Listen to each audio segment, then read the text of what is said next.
The light on Jack Murphy's console blinked red. He pressed a button and leaned closer to his screen. Strange signals were coming in from the edge of the solar system. Jack had worked as communications officer on the UES Valiant for 5 years. He had never seen anything like this. "Captain Grant," he called out. "You need to see this." Lisa Grant walked across the bridge. Her uniform was clean and pressed, her boots making soft sounds on the metal floor. 20 years in space had left lines on her face, but her eyes were sharp and alert. "What is it, Lieutenant?" "A signal, ma'am. Not one of ours." Jack's fingers moved across the touchscreen. "It's coming from just past Neptune's orbit." Grant's face grew serious. "Can you decode it?" "Trying now." Jack worked for several minutes while the bridge crew watched in silence. Then his screen filled with strange symbols that slowly changed to English words. "Got it. But this can't be right." Grant read over his shoulder. Her face turned pale. "Are you sure this translation is correct?" "The computer is 98% confident." Grant straightened up and looked around the bridge. Everyone listened carefully. "We have made first contact with an alien species calling themselves the Krathul. And they are not friendly." She pressed a button, and the message appeared on the main screen for all to see. "Attention human vessels. This is Supreme War Leader Sisvak of the Krathul Empire. Your planet has resources we require. Surrender them willingly, and some of you may live. Resist and face complete destruction. You have 48 Earth hours to respond." The bridge was silent. Jack looked at the other officers. Peter Chen at navigation had his mouth open in shock. Weapons Officer Sam Wilson gripped the edge of his console so hard his knuckles turned white. "Send a message to Earth Defense Command," Grant ordered. "Priority Alpha. Then scan the area where that signal came from." Jack did as ordered. The scanned results made his heart sink. "Captain, I'm reading 15 large vessels near Neptune. Size and energy readings suggest they're warships." "And how many battle-ready ships do we have in the outer system right now?" Grant asked. From the tactical station, First Officer Ben Lewis spoke up. "Including us?" "2, Captain." Grant nodded slowly. "Plot a course to rendezvous with the UES Dauntless. We'll form a defensive position while we wait for reinforcements from Earth." As the Valiant changed course, Grant called Jack and Ben to her ready room. A star map glowed on the wall screen.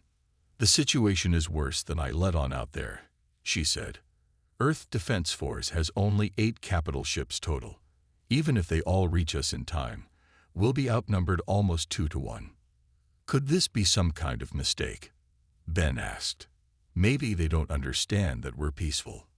"The message was clear," Jack said. "They want our resources and don't care about our rights." Grant looked at the map. "Earth is sending Ambassador Pierce to attempt negotiations. We'll pick him up at Mars Station." 3 days later, the Valiant waited at the edge of the asteroid belt. The aliens had moved closer, now just beyond Mars orbit. Jack watched the small shuttle carrying Ambassador Daniel Pierce dock with their ship. Pierce was tall and thin with gray hair and a calm face. Captain Grant met him in the docking bay. "Thank you for coming, Ambassador." "Not much choice," Pierce said. "Do you think they'll really attack?" "I believe they're counting on it," Grant replied. "They've been scanning our ships, our weapons. I think they're measuring how strong we are." "And what have they found?" Grant's face was grim. "That we're not strong enough." Jack watched from nearby. A cold feeling settled in his stomach. Tomorrow, they would take the ambassador to meet the aliens. Earth was depending on Pierce's words to prevent a war. But as Jack looked through the viewpoint at the distant stars, he could already feel the universe changing. Humanity was not alone anymore, and their new neighbors did not come in peace. Jack Murphy adjusted his uniform as he stood next to Ambassador Pierce in the Valiant's shuttle bay. They were about to board a small craft to meet the Krathul on their mothership.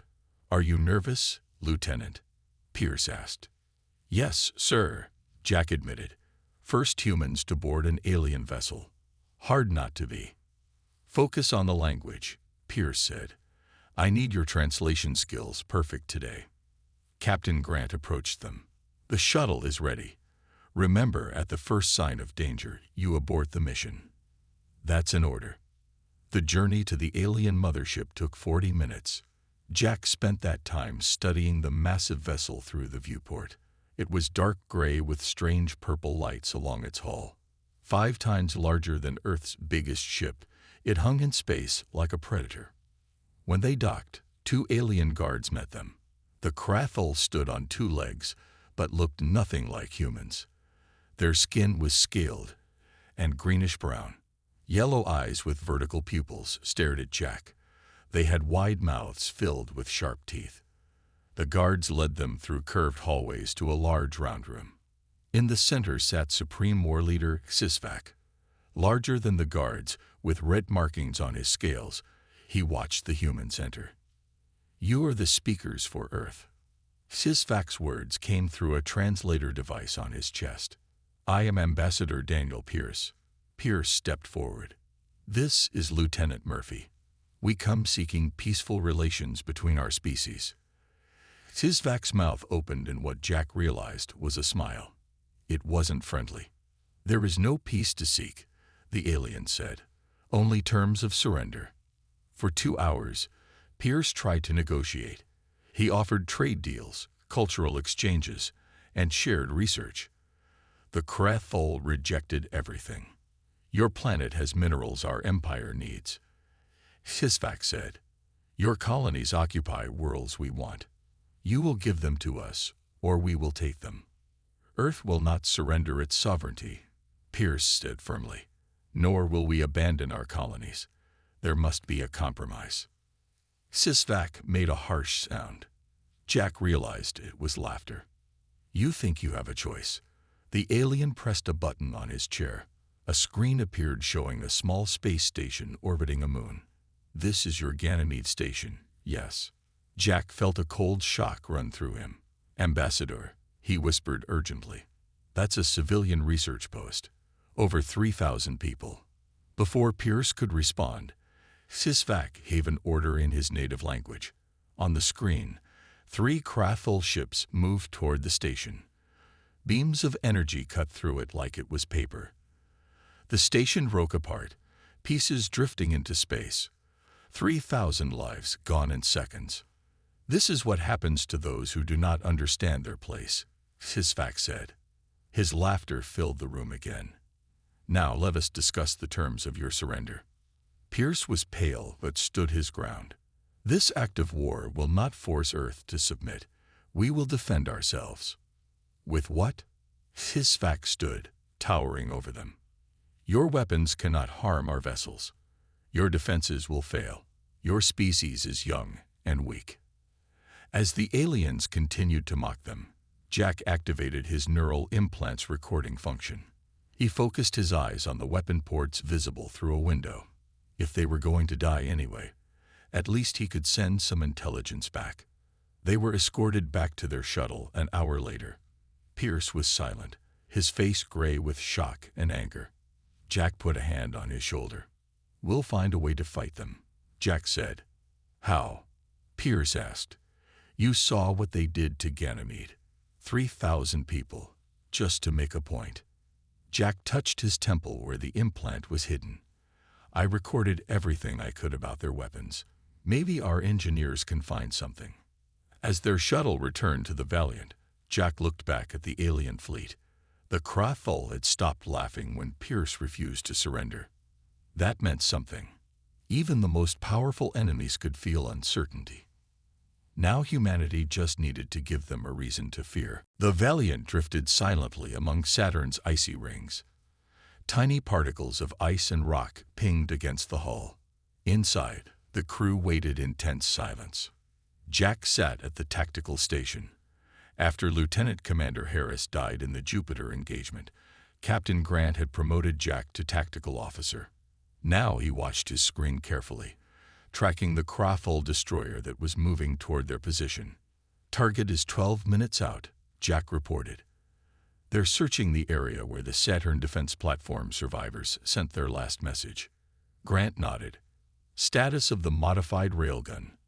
Ready. Olivia's voice came through the comm. But I still can't promise it will hold together at this fire rate. Understood, Chief. Grant turned to the crew. Battle stations. Prepare to emerge from the rings on my mark. The minutes ticked by slowly. Jack's hands were sweaty on his console. The weapon they were about to test was their last hope. If it failed, Earth would have nothing left to stop the Krathul advance. Target is now 8 kilometers from our position, Jack said. They haven't spotted us yet. Good. Grant leaned forward in her chair. Helm, prepare to bring us out of the rings. Tactical, lock onto their main engine section. Locked, Jack confirmed. Chief Rodriguez, all power to the modified railgun, Grant ordered. Power diverted, Olivia replied from engineering. Railgun at full charge. Fire rate set to exactly 3,000 rounds per minute. Grant took a deep breath. Emerge and fire. The Valiant burst from the rings of Saturn, ice particles scattering around it.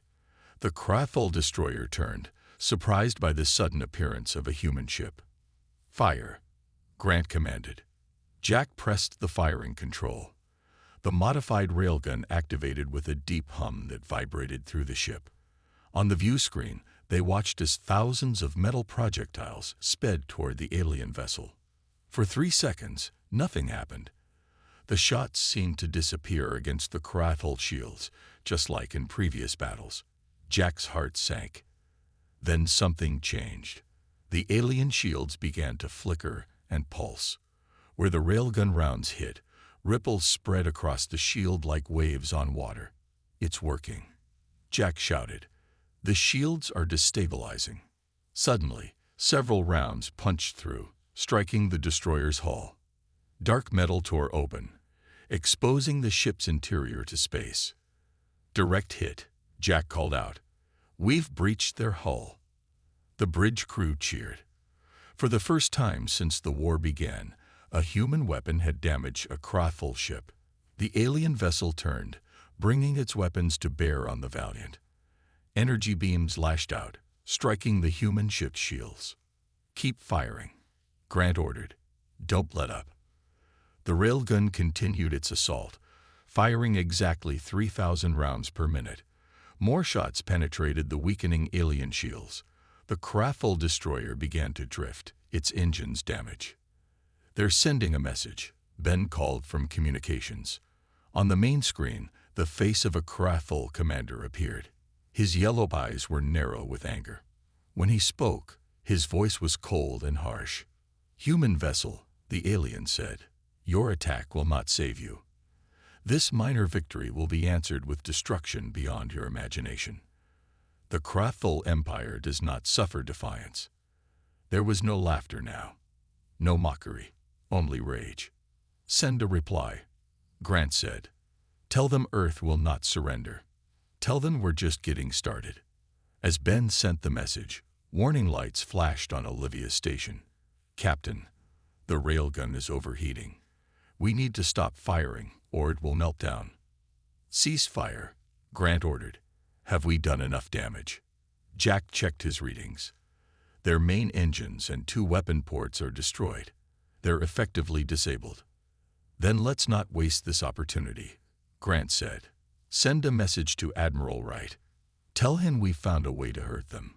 Tell him the railgun modifications work. As the Valiant pulled away from the damaged Krathul ship, Jack looked at the tactical display. For the first time, a red icon representing an enemy vessel showed significant damage. One small victory wouldn't win the war, but it gave them something they'd been missing. Hope. News of the Valiant's success spread quickly through what remained of Earth's fleet. In the ship's workshop, Olivia worked day and night, sending the railgun modifications to every vessel capable of implementing them. You need to rest, Jack told her, bringing a tray of food to her workstation. Not yet, she said, not looking up from her screen. We've figured out how to hurt them, but they're still coming. Jack knew she was right. The Krathul fleet had already reached Mars orbit. 17 human ships were all that stood between them and Earth. Admiral Wright called a meeting via secure channel. His face on the screen looked tired but determined. "Captain Grant, your crew has given us our first real chance in this war," Wright said. "Chief Rodriguez's weapon modifications are being implemented fleet-wide, but we intercepted Crothul communications. They've called for reinforcements." "How long do we have?" Grant asked. 3 days until their backup arrives. We need to strike now, with everything we have." The plan was simple but desperate. A coordinated attack on the Crothul fleet at Mars orbit. All 17 remaining Earth ships against 33 alien warships. Jack spent the next day analyzing enemy communications.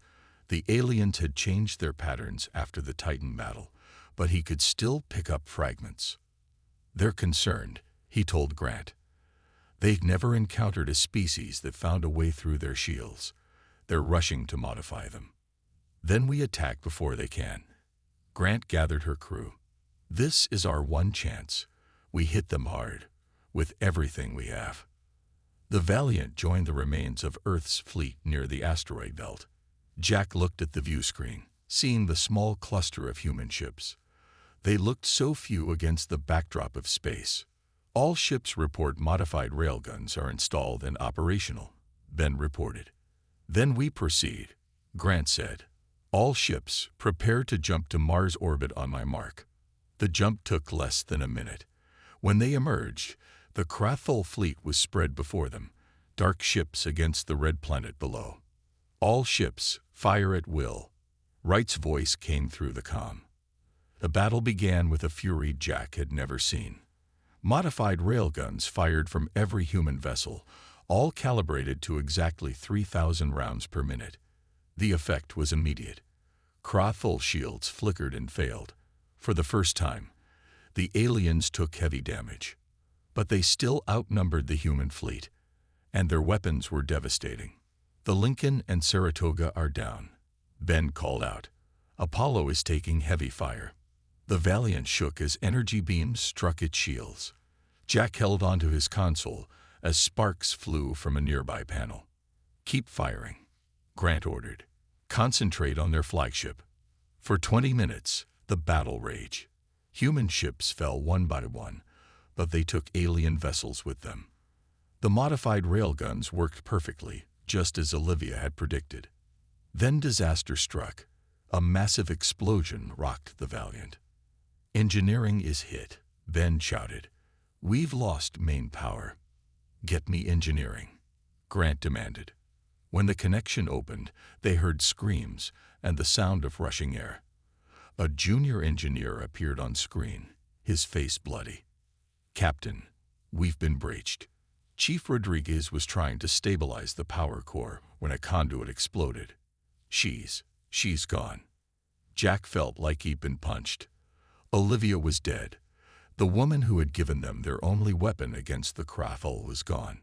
The Valiant shuddered again as another hit struck the hull. "Status report," Grant ordered, her voice steady despite the loss. "We're down to one operational railgun," Jack reported. "Life support is failing on decks 3 through 5. Hull breach contained, but structural integrity is compromised." Ben's voice was grim. "Captain, we're down to 5 ships. Everyone else is gone." As they struggled to keep the Valiant functioning, a transmission came through on all channels. Supreme War Leader Sizvak's face filled the screen. "Humans of Earth," he said, his yellow eyes cold. "Your resistance has been noted, and it will be punished. Surrender now, and some of your species may live as servants." Grant stood from her chair, looking at her battered bridge and exhausted crew. "No," she said simply. "We will not surrender." Then she turned to the helm. "Set course for the Crothul mothership. Maximum speed." The Valiant moved steadily toward the Crothul mothership. Half the ship's systems were failing. Fire suppression teams ran through smoke-filled corridors. Medical staff worked without rest, treating the wounded. On the bridge, Jack looked at the damage reports with growing dread. "Captain, life support is down to 40%. Hull integrity is failing on decks 4 through 7. Captain Grant stood beside her command chair, her uniform torn and dirty. Blood had dried on a cut above her eye. "How many crew members are still alive?" 112 out of 240, Ben reported grimly. Grant nodded slowly. "Send all non-essential personnel to the escape pods." "Captain." Jack looked up in shock. "This ship isn't going to survive this mission, Lieutenant Murphy." Grant's voice was calm. "But the mission will continue. I'm going to ram the Valiant into the Krathhole mothership." Silence fell over the bridge. Everyone understood what this meant. "The escape pods should be able to reach the Mars colonies," Grant continued. "Those who wish to leave should go now." "What about you?" Jack asked. "Someone needs to pilot the ship to the target. That's my job." Jack stood from his station. "We still have one railgun operational, and I promised Rodriguez I'd make sure her modifications didn't go to waste." He looked around at the other officers. "I'm staying." Ben nodded. "Me too, Captain." In the end, 9 bridge crew members stayed. Everyone else was ordered to the escape pods. The Valiant continued its approach to the mothership. As they drew closer, Sistvac ordered his fleet to destroy the human vessel. 4 Krathhole destroyers moving to intercept, Jack reported. "We'll never make it past them," Ben said. Just then, the comm system activated. Admiral Wright's voice came through. "Valiant, this is Admiral Wright on the Excalibur. We see what you're trying to do. We'll give you covering fire." On the view screen, they watched as the 4 remaining Earth ships moved to engage the Krathhole vessels blocking their path. One by one, the human ships sacrificed themselves, drawing enemy fire away from the Valiant. "They're giving us a chance," Grant said softly. "Don't waste it. Maximum thrust." The Valiant surged forward. The mothership grew larger on their screen. Jack studied the alien vessel, remembering something Rodriguez had said. "Captain," Rodriguez identified a weak point. He pointed to a section near the center of the mothership. She believed this was their main power nexus. "If we hit it with the railgun, it might cause a chain reaction." Grant nodded. "Target that section." The Valiant was now less than 10 kilometers from the mothership. Alarms blared as the ship took hit after hit from enemy weapons. "Railgun ready," Jack reported. "Targeted at the power nexus."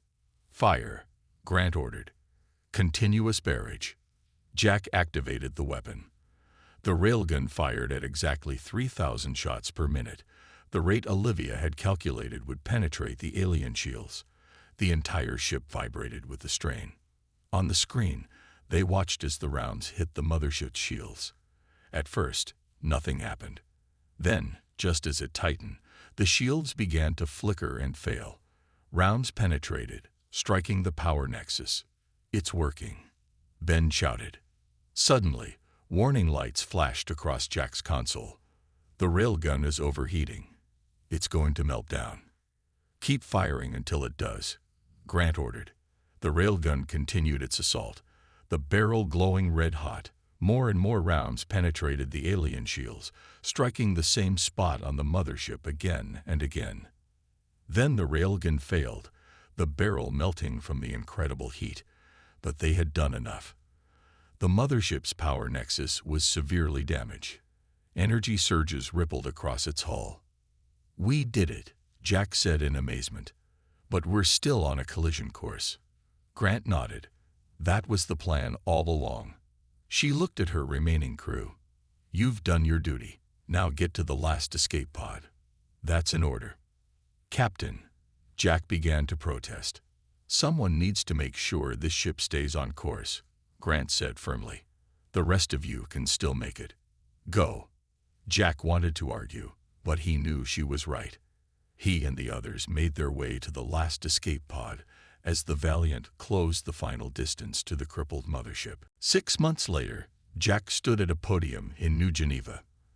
The Grand Hall was filled with people in military uniforms and civilian clothes.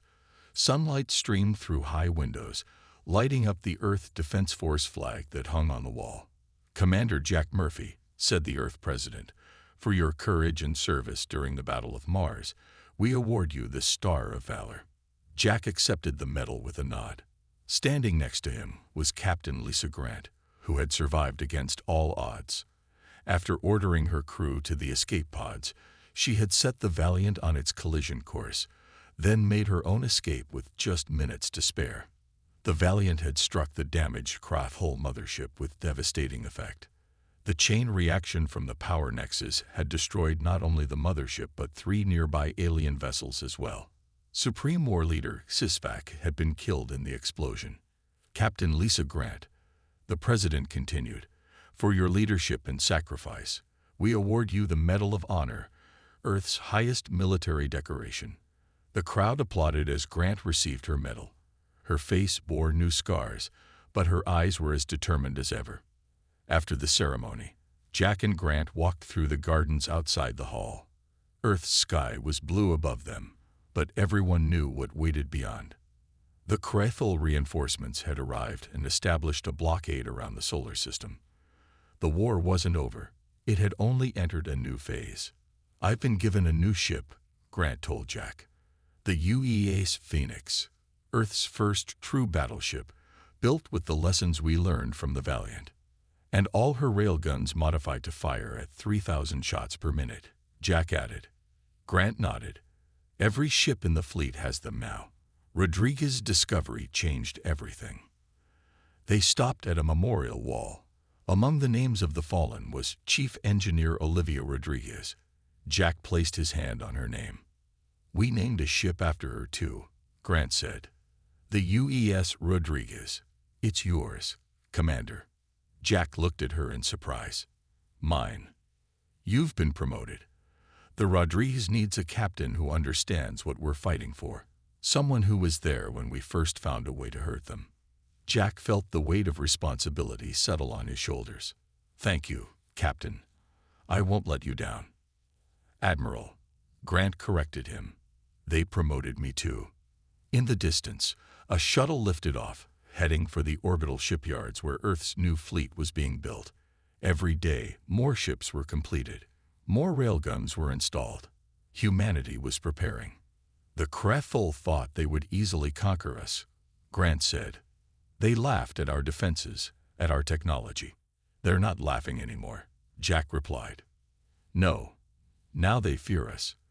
That's why they haven't attacked again. They're rebuilding their shields, trying to counter our railguns, but we're not standing still either."